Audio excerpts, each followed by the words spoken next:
Hello, friends. Today's experience is of homeless who died and heard the plans Jesus have in place for humanity. Watch to the end and remain blessed. I was born in Georgia in 1972, the son of a religious father and a mother who wasn't as devout. I don't have many memories of my parents, just fragments of voices and faces that were gone far too soon. When I was only 3 years old, they gave me up for adoption. As a child, I didn't understand why my own parents would leave me. It felt like a cruel punishment for something I didn't even know I had done. I cursed everything I could think of. God, the heavens, even the devil. But no matter how much I cursed, nothing changed. I was alone. At 4 years old, I was taken in by a couple, Dan and Robin. At first, I thought I had finally found a safe place, a home where I could be happy. They seemed kind, even loving. I remember feeling something close to hope, something all kids crave. A chance to be part of a family. But it didn't last. Their kindness was just a mask, a facade they wore for the world. Behind closed doors, I realized the truth. They had only taken me in for the money. The first time Dan hit me, I was 6. I had a nightmare that made me scream out in the middle of the night. Instead of comforting me, Dan barged into my room, furious.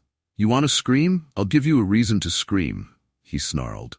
He beat me so hard that I cried until I couldn't cry anymore. I was so scared and hurt that I wet the bed, and that only made him angrier. He hit me again, harder. I couldn't sit properly for a week after that night. The beatings weren't rare.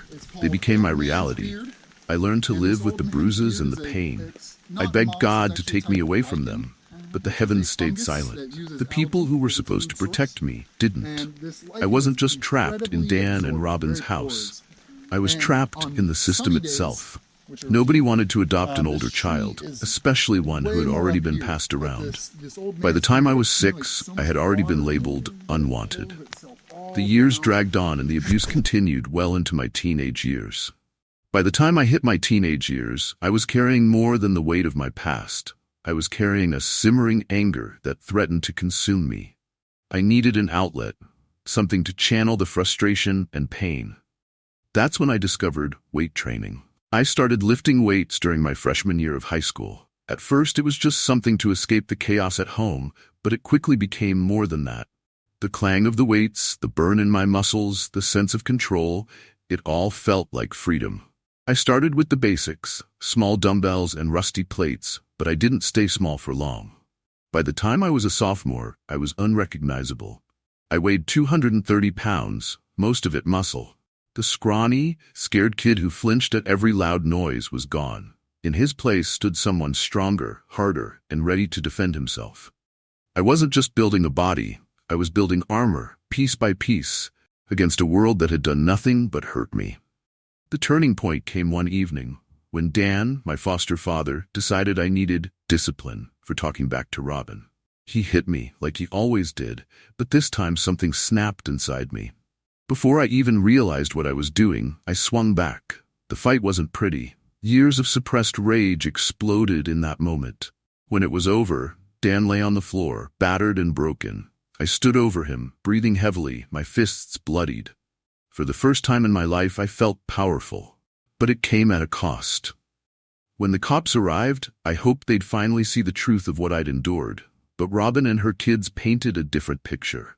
They claimed I'd attacked him out of nowhere. Nobody listened to my side of the story. I was taken away in handcuffs, labeled a violent delinquent. Juvenile detention was its own kind of hell.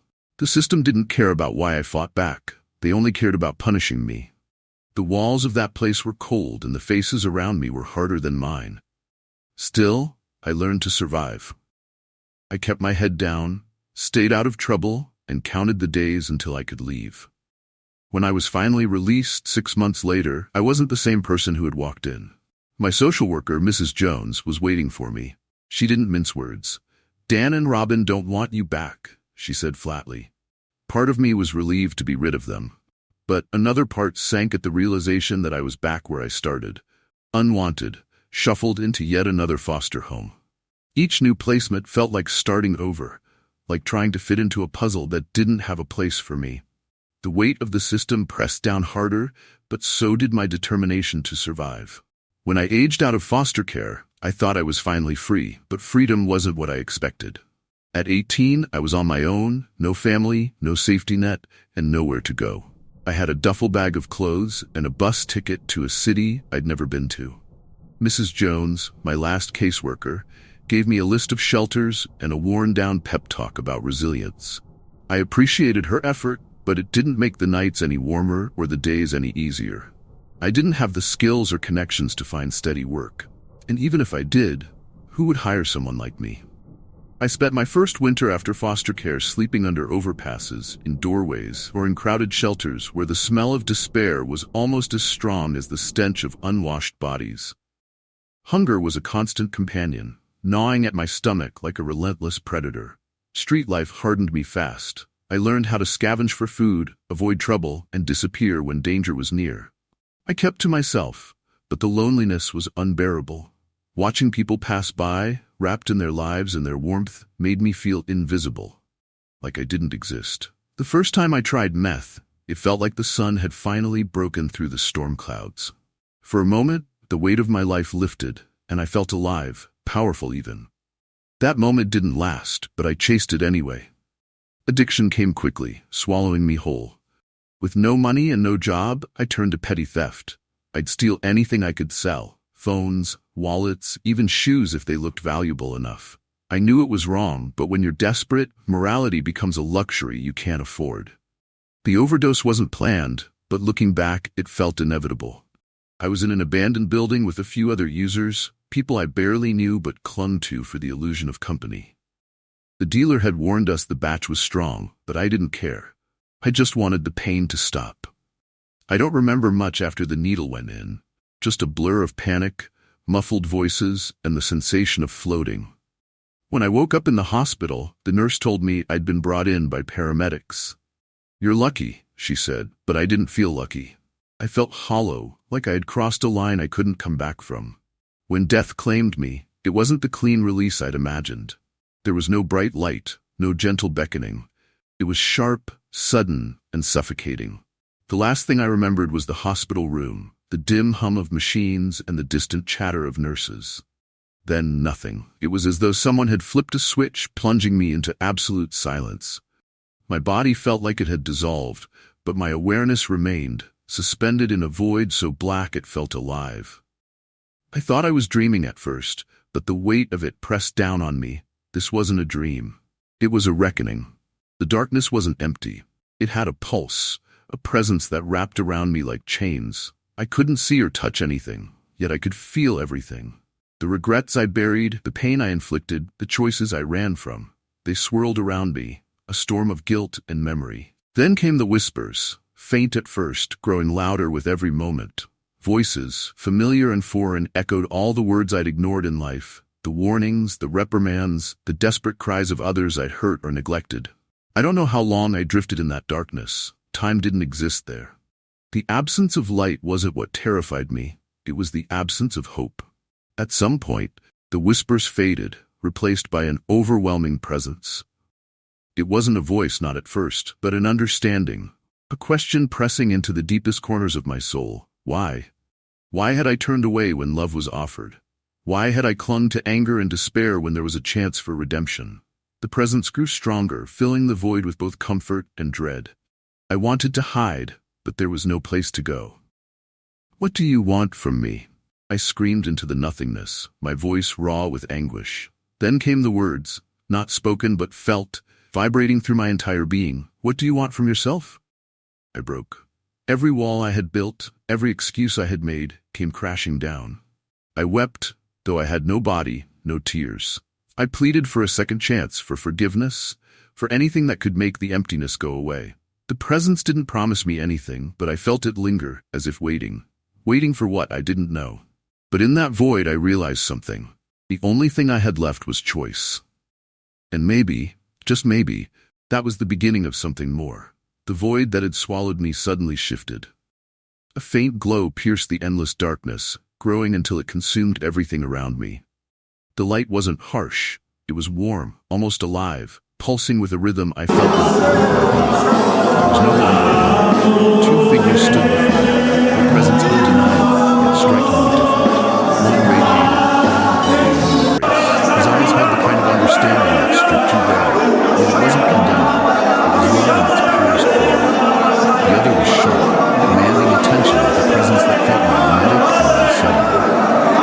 beauty was unnerving, his movements fluid, like shadows given life. Though they were opposites in every way, there was an eerie familiarity between them, a shared origin I couldn't quite place. The one who emanated light stepped forward and spoke, his voice soft yet resounding in every corner of my soul. "I am Jesus," he said, his tone a mixture of authority and gentleness. The darker figure scoffed, his lips curling into a sardonic smile. "And I," he declared, his voice both smooth and biting, "am Satan, the one your kind always fears and blames." Jesus turned to him, his expression serene but firm. "We are brothers," he said, glancing back at me as though anticipating my confusion. Two sides of a story that humanity has long misunderstood. I struggled to process it. Brothers? The idea seemed impossible, yet as I looked at them, it made a strange, undeniable sense. Satan laughed, a bitter, hollow sound. "Brothers," he repeated mockingly. "It's a word you cling to, though you know what I've done." His gaze turned to me, sharp and cutting. I rebelled, yes. I questioned why humanity, flawed and frail, should be favored so highly. Why were they given free will, the power to choose when it leads them so often to ruin? Jesus didn't flinch, his calm unshaken. "Because love cannot exist without choice," he replied. Satan's eyes narrowed, his voice rising with passion. "And look where that love has led. They destroy themselves, each other, and everything they touch. You cling to their potential, while I see the truth of what they are." Jesus stepped closer to me, his gaze piercing yet kind. "What do you think, child? You've lived among them, you've seen their worst and their best. Is the power to choose worth the pain it often brings?" I hesitated, my mind racing with memories of love, betrayal, loss, and fleeting moments of hope. "I don't know," I admitted. "It feels like a cruel gift sometimes." Satan smiled as if pleased by my answer. "Exactly," he said, turning to Jesus. "Even they see the futility of it." But Jesus didn't waver. And yet, even in their darkest moments, there is the capacity for redemption, for change. The power of free will is not in its perfection, but in its potential. Their words weighed heavily on me, each one pulling at truths I hadn't wanted to face. It wasn't just about them, it was about me, about the choices I had made and the ones I still could. As I stood there, caught between their opposing views, I realized this wasn't just a conversation, it was an invitation. One that demanded an answer I wasn't sure I was ready to give. The world of light and shadows faded into something else. A panorama of possibilities. It wasn't like watching a movie or dreaming. It was more visceral, as though I were being pulled into lives yet unlived, paths untaken. I saw myself in fragments. In one vision, I was speaking to someone younger, their eyes filled with the same despair I'd carried for years. My words seemed to reach them, sparking something. Hope? In another, I was building something. Maybe a shelter or a home. I couldn't tell, but it felt solid, lasting. There was laughter in another image, joy I couldn't remember ever feeling before.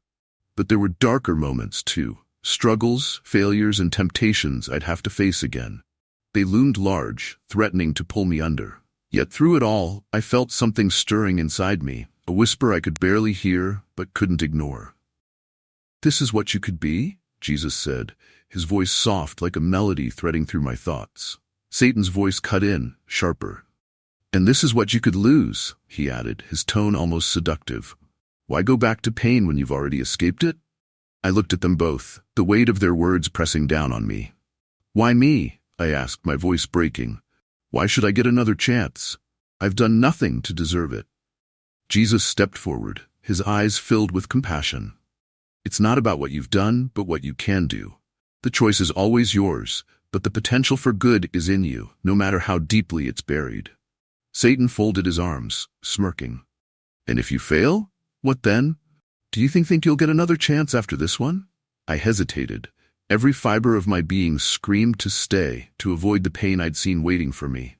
But those visions, the moments of connection, of hope, they called to something deeper, something I'd long forgotten.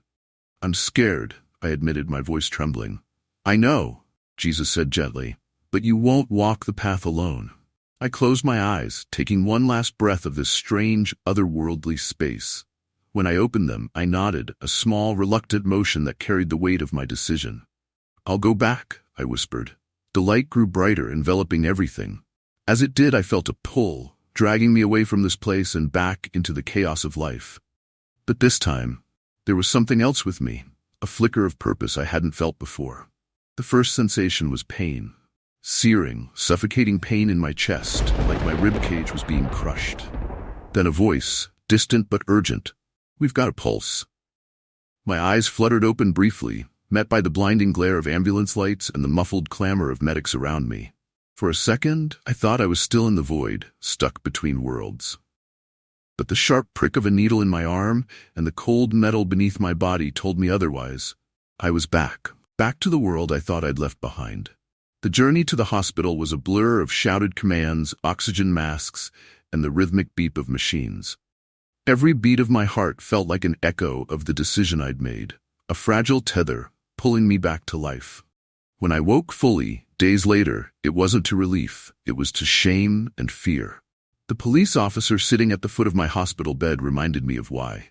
"Possession, theft, and public endangerment," he said, his tone flat but firm. "We'll discuss it further when you're discharged." I nodded numbly, unable to meet his gaze. The weight of my actions hung over me like a storm cloud. I'd barely survived, and now it felt like the world was waiting to punish me for it. Recovery was slow and humiliating. Every step, every breath, felt like a fight. The nurses avoided eye contact, their disapproval palpable. It was only one woman, a social worker named Mrs. Jones, who showed me something different. Benjamin's story isn't an easy one to tell. It's raw, uncomfortable, and at times deeply unsettling. But it is a story that demands to be heard because it mirrors truths we often avoid, the struggles of a broken system, the shadows of addiction, and the redemptive power of love and faith. Through Benjamin's experience, we see the stark reality of pain and loss, but also the incredible resilience of the human spirit. His journey is not just about survival, it's about transformation. He moved from the depths of despair to a life filled with purpose and gratitude, reminding us that no one is beyond hope or redemption. This story touches on topics that many consider taboo: the failings of foster care, the shame of addiction, the reality of the afterlife, and the profound conversations that challenge our beliefs. These are not easy things to discuss, yet they are vital. By shying away from these truths, we allow silence to perpetuate suffering. Benjamin's experience serves as an invitation, not just to reflect on his journey, but to open ourselves to dialogue, to talk about the hard things, to confront the uncomfortable, and to recognize that every life carries a story worth sharing.